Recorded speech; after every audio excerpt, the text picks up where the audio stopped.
नमस्कार शेतकरी मित्रांनो, मी दीपक जाधव, नाशिक. बघा, सध्या जर बघितलं तर संपूर्ण पावसाळा त्या ठिकाणी संपलाय. पावसाळा ऑलरेडी 6 महिने पावसाळा त्या ठिकाणी पडला आणि पाऊस इतका पडला की जमिनीमधलं जे काही ऑर्गॅनिक कार्बन असतं ते पूर्ण त्या ठिकाणी वाहून गेलं. ऑर्गॅनिक कार्बन बरोबरच जे काही 16 न्यूट्रिएंट्स असतात, major 3 nutrients nitrogen, phosphorus, potassium, calcium, magnesium, गंधक हे दुय्यम आणि सूक्ष्म आपण जे म्हणतो झिंक, बोरॉन, मॅंगनीज, मॉलिब्डेनम, जस्त वगैरे सगळे जे काही आहे, कॉपर सहित, हे असे 16 अन्नद्रव्य जमिनीत असतात. आणि जास्त पाणी जेव्हा होतो तर त्या पाण्याबरोबर ही अन्नद्रव्य देखील वाहून नेली जातात. आपण त्याला जमिनीचं फुल वाहून गेलं असं त्या ठिकाणी म्हणतो. त्यामुळे जेव्हा आपण एखादं नवीन पीक करतो त्या पिकाकरता मात्र त्या ठिकाणी सगळ्याच अन्नद्रव्यांची गरज पडते. प्रामुख्याने कांदा पीक. तसं कांदा पिकावरती माझे भरपूर 4-5 व्हिडिओ हे माझ्या चॅनलवर मी टाकले, परंतु नवीन नवीन काही त्याच्यात अपडेट्स, नवीन नवीन काही कॉम्बिनेशन त्या ठिकाणी येत असतात, म्हणून हा अपडेटेड व्हिडिओ. तर अनेक शेतकऱ्यांनी कमेंट्स मध्ये सांगितलं आणि खूप शेतकऱ्यांनी कॉल करून सांगितलं की भाऊ कांद्याचा शेड्यूल व्हिडिओ त्या ठिकाणी द्या. तर बघा, आता बऱ्याच क्षेत्रात नवीन ठिकाणी देखील कांदा लागवड होत असते आणि कांद्याकरता बेसल डोस काय टाकायचे, अगदी मुळ्यापासून म्हणजे रोपापासूनच तयारी असते. आता रोपा करता मी व्हिडिओ ऑलरेडी दिलाच आहे. तर रोप टाकलं तर त्याला आपला जो काही ऍक्टिव्ह क्रॉप, मेरिऑन आणि जर्मिनेटर तो फॉर्म्युला दिल्यानंतर रोप 100% वाचतात. तर लाखो लोकांनी तो वापरला आणि तो सक्सेस आहे.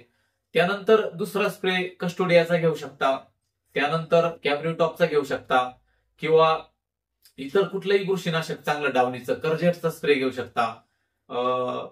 आता तसं जर बघितलं तर थंडीला सुरुवात झाली, त्यामुळे एक थंडी हे फार मोठं औषध आहे कांद्याला. जर ढगाळ वातावरण, पावसाळी वातावरण असलं तर कांद्याला 8-10 स्प्रे लागतात. जर थंडी असेल तर 2 स्प्रे मध्ये देखील कांदे येतात. हे सगळं वातावरणावर त्या ठिकाणी अवलंबून असतं, म्हणून थंडी हे खूप मोठं औषध आहे. आता थंडी जर पडली, जास्त थंडी ही कांद्याला फार मानवते आणि थंडी पडल्यानंतर मात्र कांदे हे अगदी 4 स्प्रेच्या ठिकाणी एकच स्प्रे मध्ये कांदे त्या ठिकाणी लागतो. मात्र जर ढगाळ वातावरण झालं, दव पडलं, धुकं आलं किंवा पाऊस आला तर मात्र कांद्याला हे स्प्रे लागतात. आता आपण कांद्याचं शेड्यूल, रोपाचं शेड्यूल मी दिलेलंच आहे. तर रोपाच्या शेड्यूल नुसार तुम्ही ते व्हिडिओ पाहून घ्या, तो सर्वांनीच पाहिला असेल. आता कांदे लावताना रोपावरती कॅब्रिओ टॉपचा एक स्प्रे देऊन घ्यायचा पहिल्यांदा. जेव्हा तुम्हाला उद्या कांदे लावायचे तर आजच संध्याकाळी 2 ते 3 ग्रॅम कॅब्रिओ टॉप गच्च स्प्रे देऊन घ्यायचा, म्हणजे कांदा लागवड झाल्यानंतर 10-15 दिवस तुम्हाला त्या ठिकाणी काही गरज राहत नाही. आता दुसरा मुद्दा म्हणजे त्या ठिकाणी तणनाशकाचा मुद्दा असतो. आता तणनाशक कधी मारायचं कांद्याला? कांदा लागवड झाली की साधारणपणे एक 8-10 दिवसांनी कांदे असे भेगडतात. त्याला आपण आपल्या भाषेमध्ये त्याला दुसरं जे पाणी जे म्हणतो, तर दुसरं पाणी देताना काही लोक त्या ठिकाणी खाद्य देखील टाकतात. तर साधारणपणे कांदा लागवड झाल्यानंतर कांद्याच्या खाली जर बेसल डोस मध्ये सुपर फॉस्फेट वगैरे काही टाकला असेल तर बेसल डोस इतक्या लवकरही टाकायचं नाही. मात्र लागवड झाल्यानंतर 15 दिवसांनी त्या ठिकाणी पहिला डोस आपल्याला त्या ठिकाणी कांद्याचा हा टाकायचा असतो. आता बेसल डोस मध्ये काय काय टाकायचं, या बऱ्याच गोष्टी आपल्या कारण कांदा पीक हे आपल्या 1975-65 पासून आपण अगदी 1965 पासून कांदे लावतो. त्यामुळे कांदा पीक काय आपल्याकडे त्या ठिकाणी नवीन नाही. अगदी कांद्याला एक कॉमन खादी ह्याच टाकतो आपण की 19-19-19, 12-61, 18-18-46 किंवा 10-26-26, 12-32-16 ह्याच खादी आपण टाकत असतो. फक्त कांद्याला नायट्रोजन, फॉस्फरस, पोटॅशियम लागतं असं नाही, तर कॅल्शियम, मॅग्नेशियम, गंधक देखील लागतं, लक्षात घ्या. आणि सूक्ष्म अन्नद्रव्ये देखील लागतात. आता यंदा इतका पाऊस झाला, त्या पावसामुळे बऱ्याच जमिनीतून न्यूट्रिशन त्या ठिकाणी वाहून गेलं. त्यामुळे कांद्याला त्या ठिकाणी पिंगट कांदे पडतात आणि त्या ठिकाणी गरज असते ती फॉलियर स्प्रेची. आता बऱ्याच दुकानदार काही ठिकाणी अशा पुड्या देतात बांधून पॅकिंग मध्ये, त्याच्यावर कसलं लेबल नसतं, काही नसतं. त्याच्यात नेमकं काय, तर शेतकऱ्याची फसवणूक होते. 8-8, 10-10 हजार रुपये घेतात त्या डोसचे आणि प्लॅस्टिकच्या याच्यामध्ये त्या पुड्या जे देतात त्याच्यामध्ये अल्बर्ट सोल्युशन असतं. तर शेतकऱ्यांच्या माहिती करता सांगतो. अगदी अल्बर्ट सोल्युशन पुण्यामध्ये अल्बर्ट सोल्युशन मध्ये nitrogen, phosphorus, potassium, calcium, magnesium, गंधक सगळे न्यूट्रिशन त्याच्यामध्ये असतात. त्यामुळे कांदे काळोखीवर येतात आणि हे लोक त्याला पॉकेटमध्ये देऊन ते विकतात. आता अल्बर्ट सोल्युशन तुम्ही डायरेक्टच घ्या, कारण ते 4 पटीनं महाग देतात तुम्हाला. त्याच्यामुळे हे शेड्यूल बनवताना आता बघा कांद्याचा पहिला जो डोस आहे तो काय टाकायचा नेमकी अशी त्या ठिकाणी विचारणा होते. तर स्क्रीनवर बघा त्या ठिकाणी. तर कांद्याचा पहिला डोस टाकताना त्या ठिकाणी काही कंपन्यांनी संतुलित ग्रेड, साधारण आपल्याकडे इफ्को, महाधन, आरसीएफ या 3 कंपन्यांच्या खादी आपण त्या ठिकाणी वापरतो किंवा अन्य देखील कंपन्या असतात. आता काही कंपन्यांनी संतुलित ग्रेड ज्या बनवल्या आहे, आता महाधनची जर बघितली तर क्रॉपटेक 8-21-21 म्हणजे 8% नायट्रोजन, 21% फॉस्फरस आणि 21% पोटॅश अशा पद्धतीत नायट्रोजन फॉस्फरस दिलंय. त्याच्यामध्ये त्यांनी मायक्रोन्यूट्रंट आणि सेकंडरी देखील त्यात ऍड करून दिलंय. आता पहिला डोस घ्यायचा आहे 15 दिवसांनी, जेव्हा वावर भेगडलं की त्यावेळेस जर तण झालं तर तणनाशक त्या ठिकाणी गोल आणि टर्गा आपण जे मारतोय किंवा अजा वगैरे नवीन तणनाशक आले आता, पण ऑक्झिक्लोरोफेन जे 23% येतं ते घ्यावंच लागतं. त्याला जोडी सपोर्ट टर्गा सारखे किंवा दुसरे गॅलिगन वगैरे आपण जे घेतो, एजल गॅलिगन अशा ज्या जोड्या आहेत ते घेऊन व्यवस्थित मारून पाण्याचा पीएच करून तणनाशक व्यवस्थित मारा म्हणजे रिझल्ट येतील. आता हा मुद्दा झाला की कांदा भेगडल्यानंतर त्यावेळेस मात्र पहिला डोस टाकायचा आहे. पहिल्या डोस मध्ये 8-21-21 महाधनचं येतं. त्याच्यामध्ये सगळे अन्नद्रव्य येतात 1616. त्याच्यामुळे संतुलित, कारण पाऊस झाला त्याच्यामुळे असे खत गरजेचे. तर 60 किलो घ्यायचं, एकरी 60 किलो. त्याच्यामध्ये बेनसल्फ घ्यायचंय 10 ते 15 किलो आणि युरिया 40 किलो. म्हणजे एका गुणीतून काढून घ्या थोडासा, असं एक ग्रेड टाका. बघा कांदे एकदम फास्ट त्या ठिकाणी ग्रोथ घेतात. हा एक डोस तुम्ही घेऊ शकता. किंवा दुसरा ग्रेड जर घ्यायचे असेल तर त्या ठिकाणी 12-32-16 आणि झिपमाइट म्हणून कॅल्शियम मॅग्नेशियम गंधक येतं, हे आरसीएफ कंपनीचं येतं. तर झिपमाइट मध्ये कॅल्शियम मॅग्नेशियम गंधक आणि 12-32-16 अशी ग्रेड दुसऱ्या जर कंपनीची घ्यायची म्हणली तर ती घेऊ शकता. आता हे झालं पहिला डोस. आता दुसरा डोस हा साधारणपणे कांदा लागवड झाल्यानंतर पहिला डोस दिल्यानंतर परत 2-3 पाणी भरतो आपण, त्यानंतर 1-1.5 महिना झाला की दुसरा डोस त्या ठिकाणी द्यायचा आहे. 9-24-24 महाधन, 9-24-24 ही ग्रेड त्या ठिकाणी द्यायची आहे 60 किलो साधारणपणे. आणि त्याच्यात महाधन 24-24 जर घेता आलं, जर कांद्याची वाढ कमी असेल तर महाधन 24-24-0 हे 50 किलो घ्यायचंय. अशी जर ग्रेड घेतली तर कांद्याच्या मानी आणि काळोखी जबरदस्त बनते. अशी ग्रेड ही दुसरी घ्यायची आहे. आणि जर दुसऱ्या कंपनीची घ्यायची असेल तर 10-26-26 आणि झिपमाइट म्हणजे आरसीएफची, तर अशा ग्रेड त्या ठिकाणी तुम्ही घेऊ शकता. त्यानंतर कांदे 2 महिन्याचे होऊन जातात. आणि जर तुम्हाला वाटलंच की कांद्याची मान कमी आहे किंवा कांदे पोषण कमी आहे तर त्या ठिकाणी तुम्ही साधारणपणे 10-26-26 पुन्हा एकदा, किंवा काही लोक एमओपी देखील वापरतात, ते त्यांच्या प्रॅक्टिसनुसार घ्या. नंतर 2 महिन्याचे कांदे झाले की नायट्रोजन कमी करा, मग नायट्रोजन युक्त खाली कमी द्यायच्या. कारण कांदे जर तुम्हाला 40 साठवायचे असतील तर नायट्रोजन कमी करून घ्या.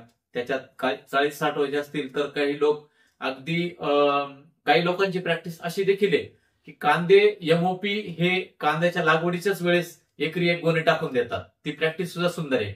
आधीच वावरात फुकून द्या वाफ्यामध्ये आणि मग कांदे लावा. आणि नंतर मात्र कांदे फुगवणीला इतर काही जास्त काही आयडिया करण्याची गरज त्या ठिकाणी राहत नाही, अशी देखील काही लोकांची प्रॅक्टिस आहे. साधारणपणे हे झालं बेसल डोस. आता पहिल्यांदा मी 2 डोस तुम्हाला सांगितले, त्या पद्धतीने ते करून घ्या. आता साधारणपणे बघा, आता पीक संरक्षण म्हणजे रोग आणि कीड नियंत्रण. कांद्यावरती साधारणपणे पोंग्यामध्ये 2 प्रकारचे थ्रिप्स येतात, एक म्हणजे पिवळा आणि एक म्हणजे काळा. बाकी कांद्यावर दुसरे कीटक काही त्या ठिकाणी येत नाही. वाळवी येते पण ती पावसाळ्याच्या सुरुवातीला, आता काही इथून पुढे त्रास इतका काही नसतो. आता कांद्यावर जे काही थ्रिप्स येतो याच्याकरता अनेक कीटकनाशक आपण त्या ठिकाणी वापरतो. त्याच्यामध्ये क्लोरोपायरिफॉस, प्रोफेनोफॉस, लॅम्ब्डासायलोथ्रिन किंवा अल्फामिथ्रिन किंवा इमेडाक्लोप्रिड किंवा फिप्रोनिल रिजंट आणि अनेक प्रकारचे असे कंटेंट त्या ठिकाणी वापरतो. तर कुठल्याही कंपनीचं घेतलं तर काही हरकत नाही. काही ब्रँड नेम आपण सांगतो तेच वापरलं पाहिजे असंही काही नाही, कुठलंही वापरू शकता तुम्ही, त्याच्याबद्दल काही दुमत नाही. फक्त ब्रँड वापरा, ज्याचे रिझल्ट असतात ते वापरा. असं जे मी सांगतो म्हणून हेच वापरा असंही काही नाही. बरं, आता पहिला स्प्रे आपल्याला त्या ठिकाणी कांद्याला घ्यायचा आहे, तर ते म्हणजे ताकद. टाटाचं ताकद यायचं, त्याच्यामध्ये कॅप्टाप आणि कॉन्टाप असे 2 घटक आहे. कॉन्टापमुळे कांदे दाबून चालतात, हेक्झॅकोनाझोल असतं. ह्या दिवसामध्ये भुरी सदृश्य एक करपा येत असतो, त्याच्यामुळे त्याच्यामध्ये ताकद हे डावणीवरती आणि कॉन्टाप हे भुरीवरती असतं आणि करपायावर देखील ते काम करतं. 250 ग्रॅम घ्यायचे 200 लिटरला. त्याच्यामध्ये एक जबरदस्त कॉम्बिनेशन घ्यायचंय, ते म्हणजे Albert solution 1 kilo. Albert solution 1 kilo घ्यायचंय आणि त्याच्यामध्ये कीटकनाशक घ्यायचंय कराटे 100 मिली आणि इमिडा 150 मिली. लक्षात घ्या, इमिडा 100 मिली, कराटे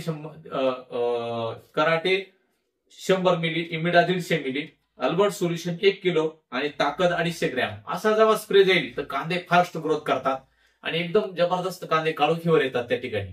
अल्बर्ट सोल्युशन मध्ये सगळे न्यूट्रिशन त्या ठिकाणी असतात. आपल्याला जमिनीतूनही न्यूट्रिशन द्यायचं आणि वरून पण न्यूट्रिशन द्यायचंय. हा झाला पहिला स्प्रे. स्क्रीनवरती सगळं बघून घ्या. आता दुसरा स्प्रे.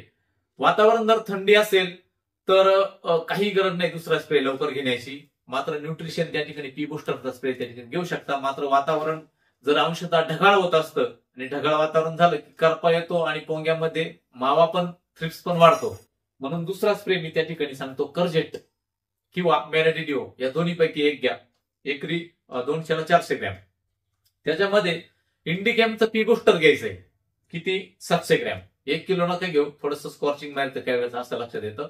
700 ग्रॅम घ्यायचंय पी बुस्टर आणि त्याच्यामध्ये कीटकनाशक घ्यायचे लिसेंटा 40 ग्रॅम किंवा मार्शल 200 मिली. मार्शल 200 मिली किंवा लिसेंटा 40 ग्रॅम या दोन्हीपैकी घ्यायचे. किंवा असं करा, 200 मार्शल घ्या, 100 मिली मार्शल घ्या आणि लिसेंटा 40 ग्रॅम घ्या. असं कॉम्बिनेशन त्या ठिकाणी करून घ्या. हा झाला दुसरा स्प्रे. आता तिसरा स्प्रे. जर कांद्यावरती जर करपाच आवरत नाही तुम्हाला तर त्या ठिकाणी मेरिऑन देखील घेऊ शकता तुम्ही. परंतु दुसरं एक बायरचं कॉम्बिनेशन त्या ठिकाणी सीजनलाच येतं, मिराविस डिओ. 200 लिटरला 200 मिली मिराविस डिओ किंवा एकरी 200 मिली मिराविस डिओ असं घ्या. त्याच्यामध्ये बायोविटा हे पोषक आहे एक आणि स्लेअर प्रो 250 मिली आणि कराटे 100 मिली असं एक स्प्रे घ्या. कराटे ऐवजी मेटाडोर घेतलं तर चांगलं राहील, त्याच्यामध्ये जीएन असल्यामुळे कांद्याची वाढ कमी येते. मेटाडोर आणि स्लेअर प्रो 250 मिली आणि मेटाडोर 100 मिली असा स्प्रे त्या ठिकाणी हा तिसरा ऍड करा त्याच्यात. आता चौथा स्प्रे खूपच भारी आहे. तुम्ही आता बघा, याच्यामध्ये सिविक म्हणजे ट्रायसायक्लेझोन, सिविक 120 ग्रॅम, त्यानंतर अँट्राकॉल 500 ग्रॅम आणि मॅट्रिक्स म्हणजे त्याच्यात 35% मेटलॅक्झिल येतं ते त्या ठिकाणी 100 ग्रॅम घ्या. म्हणजे सिविक 120 ग्रॅम नागार्जुनाचं, अँट्राकॉल 500 ग्रॅम आणि मॅट्रिक्स 100 ग्रॅम असा स्प्रे घ्या. आणि त्याच्यामध्ये परत अल्बर्ट सोल्युशन घ्या. म्हणजे हा अल्बर्ट सोल्युशन प्रत्येक स्प्रे मध्ये एका एक घ्या. अल्बर्ट सोल्युशन 1 किलो आणि इमिडा 200 मिली. त्याच्या हायली कॉन्सन्ट्रेशनची औषधं वापरण्यापेक्षा इमिडा 200 मिली त्याच्यात घ्या. त्यानंतर पाचवा स्प्रे कस्टोडिया 200 मिली. आता त्याच्यामध्ये 52-34 घ्यायचंय 1 किलो आणि कीटकनाशक घ्यायचंय पॉलिट्रिन C44 किंवा सदृश्य त्याच्या सारखे औषधं, इतर औषधं जे रॉकेट म्हणा, पॉलिट्रिन म्हणा की प्रोफेक्स सुपर घ्या. असे कुठलेही औषध त्या ठिकाणी घ्या. दुसऱ्या कंपनीचं प्रोफेनोसायपर असलेलं औषध त्या ठिकाणी घ्या कस्टोडियामध्ये. किंवा कस्टोडियामध्ये मार्शलचं पण कॉम्बिनेशन छान आहे. मग अडचण येत नाही एवढी, बुरशीनाशक शक्ती त्याची तीच असते. आता एक 6वा स्प्रे, एक फ्लिक सुपर म्हणून आहे, कृषी रसायन एक्सपोर्ट येतं. त्या फ्लिक सुपर मध्ये 300 ग्रॅम घ्यायचंय 200 लिटरला. तर त्याच्यामध्ये अजून एक ऍड करायचंय पी बुस्टर आणि सोलोमन. पी बुस्टर 1 किलो आणि सोलोमन 200 मिली. ते त्या फ्लिक सुपर मध्ये काय येतं, अॅक्रोबॅट आणि कॅब्रिओटॉपचं कॉम्बिनेशन आहे. त्याच्यामध्ये डायमेथोमार्प आणि पॅरेक्लोस्ट्रोबिनचं असं कॉम्बिनेशन आहे. हा स्प्रे फ्लिक सुपर हा उळ्यावरती देखील चालतो, काळोखी देखील येते आणि उळा जे काही पिवळं पडतं त्याच्यावर फ्लिक सुपर छान काम करतं. तर ते फ्लिक सुपर डायमेथोमार्प आणि पॅरेक्लोस्ट्रोबिन असं छान कॉम्बिनेशन आहे. ते डावणीवर, भुरीवर, करप्यावर एकदम बेस्ट काम करतं ते. तर ते देखील तुम्ही त्या ठिकाणी वापरू शकता. आता कॉक्सी म्हणून एक आलं. जर कांद्याला कॉपर वापरायचं असेल तुम्हाला, आता कॉक्सी हे 250 ग्रॅम घ्यायचे, त्याच्यामध्ये कॉपर आणि क्लोराईड आहे. तर ते 250 ग्रॅम आणि मेटॅलिक झिल त्याच्यामध्ये 5% काही अंशी मेटॅलिक झिल देखील कंपनीने दिलंय. मेटॅलिक झिल आणि कॉपरचं कॉम्बिनेशन कॉक्सी नावाने येतं, तर ते कृषी रसायनचं येतं, तर ते त्या ठिकाणी घ्या. अतिशय उत्तम असं ते काम करतं.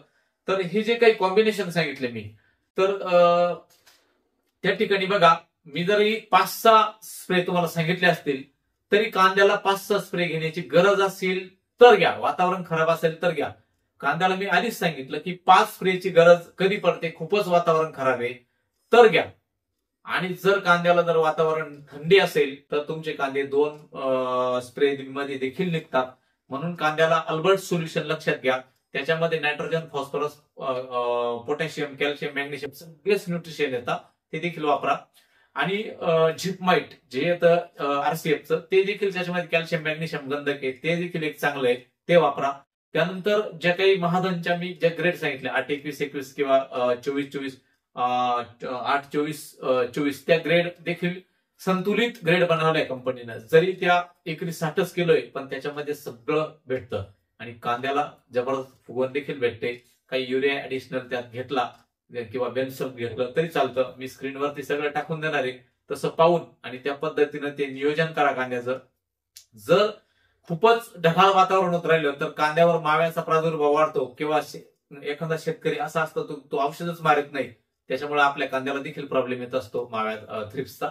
म्हणून कांद्यावरती जर थ्रिप्सच आवरत नसेल तर रॉकेट 200 लिटरला 300 मिली, 150 मिली कराटे आणि इमिडा 100 मिली असं कॉम्बिनेशन घ्या. खतरनाक, कसंही त्या ठिकाणी थ्रिप्स असू द्या, तो कंट्रोलच झाला पाहिजे. म्हणजे एक अंडीनाशक, एक ट्रान्सलेमिनार आणि एक मारक अशी औषधं एकत्र करून दिल्यानंतर कसल्याही प्रकारचा मावा त्या ठिकाणी कंट्रोल होतो. अशा प्रकारे कांद्याचं नियोजन करा आणि त्यानुसार सगळं हे करा. म्हणून मी शेतकऱ्यांच्या आग्रहास्तव दरवर्षीच कांद्याचा व्हिडिओ बनवतो. तर हा व्हिडिओ तुमच्याकरता बनवलाय. जर त्या ठिकाणी व्हिडिओ आवडला असेल तर चॅनल सबस्क्राईब करा. बघा, ह्या ज्या माहिती आहे हे कुठल्याही कंपनीचं शेड्यूल नाही. मी एक शेतकरी आणि हवामान अंदाजक आहेच, पण एक शेतकरी म्हणून तुम्हाला शेड्यूल देतो. आणि अशा शेड्यूलचे कन्सल्टंट लोक पैसे घेतात किंवा कंपन्या देखील त्या पैसे कमावतात, या सगळ्या गोष्टी. परंतु आपलं सगळं फ्री आहे, फक्त काय करायचंय, सबस्क्राईब करायचंय. जर माझे 85, 82, 83 हजार सबस्क्रायबर झाले, एका व्यक्तीने जर एक सबस्क्रायबर वाढवला तर आपण लाखाच्या पुढे नक्कीच निघून जाऊ. कारण आम्हाला असे व्हिडिओ बनवण्याकरता देखील त्या ठिकाणी एक हे भेटते की चालना भेटते. आणि काही लोकांना असं वाटत असेल की युट्यूब मधून किती पैसा भेटतो. बरेच लोक त्या ठिकाणी विचारतात की मी एक व्हिडिओ देखील बनवणार आहे त्याच्यावर की युट्यूब मधून किती पैसा भेटतो. मित्रांनो, कसं असतं, जेव्हा युट्यूब आलं तर बघा, महिन्यामध्ये जर 10-12 हजार रुपये जर युट्यूब कडून मला येतात तर कमीत कमी एक 15 ते 16 व्हिडिओ, 17-18 व्हिडिओ बनावे लागतात. आणि एक व्हिडिओ बनवण्याकरता एका व्हिडिओला साधारणपणे मला 4 तास लागतात. म्हणजे हवामानाचे सगळे सर्चिंग करायचे मॉडेल, त्यानंतर साईट सर्च करायचं, त्याचं अॅनिमेशन बनवायचं, त्यानंतर ते मोबाईलवर टाकायचं, त्यानंतर कॅमेरामन एक माझी मुलगी असते कॅमेरा ऑपरेटिंगला, त्यानंतर मी बोलतो, त्यानंतर तो व्हिडिओ एडिटिंग करायचा. एडिटिंग केल्यानंतर तो व्हिडिओ अपलोड करायचा. अपलोड केल्यानंतर 1000-1200 ग्रुपला शेअर करायचा. आणि अशा परिस्थितीमध्ये त्या मोबाईलला इंटरनेट आणि सगळ्या गोष्टी आणि असं सगळं झाल्यानंतर जेव्हा तुम्ही माझा व्हिडिओ बघता, तर व्हिडिओ बघितल्यानंतर युट्यूब पैसे कुठून देते बघा. लोक खरं सांगणार नाही, तर मी सांगतो की 10-12 हजार जर येत असतील तर त्याच्यामध्ये त्याच्या 4 पट वेळ जातो. म्हणजे याच्यातून काहीच भेटत नाही मला. आता खरं सांगतो अगदी की ह्या युट्यूबच्या माध्यमातून जेव्हा आम्ही अशा पद्धतीनं व्हिडिओ देतो तर त्या व्हिडिओला खर्चच तेवढा येऊन जातो. फक्त एक शेतकरी सेवार्थ म्हणून ही सेवा आहे. बाकी याच्यातून जर तुम्ही माझा एक व्हिडिओ पाहताय 10 मिनिटाचा, तर त्याच्यात जी जाहिरात येते, आता सगळं जग हे जाहिरातीवर चालतं. तुम्ही टीव्हीला जर एक सिनेमा लावला किंवा एक मालिका लावली किंवा बातम्या लावल्या, त्या बातम्यांच्या जाहिराती येतात, त्या जाहिरातीवर त्या मालिका चालतात किंवा त्या जाहिरातीवर ते चित्रपट चालतात. आज सगळं जग जाहिरातीवर चालतं आणि युट्यूब देखील जाहिरातीवर चालते. माझा व्हिडिओ तुम्ही जेव्हा लावतात तर तुम्हाला एक जाहिरात येते. ती जाहिरात आम्ही नसून टाकून गुगल टाकते किंवा युट्यूब टाकते. आता ती जाहिरात आल्यानंतर तुम्ही ती स्किप करून देतात आणि स्किप केल्यानंतर त्याच्यामध्ये आम्हाला युट्यूब 1 रुपयाही देत नाही. त्याच्यामुळे जवळपास 99% लोक स्किप करतात, जाहिरात कोणीच पाहत नाही. त्याच्यामुळे युट्यूब मधून खूप पैसे मिळतात आणि बरेच लोक त्या ठिकाणी कमेंट करतात की हे पैसे कमवण्याचे धंदे, हे व्ह्यूज मिळवण्याचे धंदे. तर मित्रांनो, असतीलही काही लोकांचे, परंतु माझा विषय सांगतो की लोक निदान सबस्क्राईब देखील करत नाही चॅनल. हा एक मोठी शोकांतिका आहे. आणि अशा पद्धतीने एवढं डिस्प्लेवरती, स्क्रीनवरती औषधाची नावं, असे शेड्यूल अशा पद्धतीनं कोणीच देणार नाही. अगदी 5-5 हजार रुपये दिले तरी कोणी देऊ शकत नाही. आपण ते फ्रीमध्ये देतोय. फक्त तुम्हाला काय करायचंय की सबस्क्रायबर वाढवायचे. जर 80,000 सबस्क्रायबर आहे, त्याच्यातले आपण 25,000 लोकांनीच जर एक सबस्क्रायबर वाढवला तर आम्ही लाखाच्या पुढे लवकरच जाऊ. परंतु तसं लोक करते नाही. परंतु थोडीशी दुर्दैवाची गोष्ट त्या ठिकाणी अशी वाटते की बघा, लोक काही चॅनल स्क्रीनवर टाकतो बघा तुम्ही, ते म्हणजे ज्यात कसलेही तथ्य नाही असले चॅनल लोक पाहतात आणि त्यांचे 17 लाख व्ह्यूज त्या याला असतात. परंतु आपल्या अतिशय ज्ञानवर्धक आणि ज्यापासून फायदा होतो, अनेक शेतकऱ्यांचा फायदा होतो, असे व्हिडिओ मात्र लोक लाईक करत नाही, शेअर किंवा सबस्क्राईब देखील करत नाही. त्याच्यामुळे हा धंदा नसून एक लोकसेवा त्यातून आहे. हाच एक भाग आहे माझा आणि ही सेवा मी 2012 पासून करतोय. ही आत्ताच नाही, फक्त आता व्हिडिओच्या माध्यमातून मी तुमच्यापर्यंत आलो. हवामान, अध्यात्म असेल, आरोग्य असेल, सगळ्या गोष्टी त्या ठिकाणी शेअर करत असतो. आपला एकच कंटेंट नाही हवामान, फक्त की तुमचे पीक पाणी, तुमचं आरोग्य देखील मी जपण्याचा प्रयत्न करतो आणि विविध शेतकऱ्यांना आधार देण्याकरता देखील चांगले चांगले जे व्हिडिओ आहे ती माझ्याकडून बनत असतात. म्हणून आपला व्हिडिओ त्या ठिकाणी सबस्क्राईब देखील करा आणि चॅनलला शेअर देखील करा. सगळ्यांपर्यंत पाठवा की सगळ्यांना हे शेड्यूल जाईल. धन्यवाद.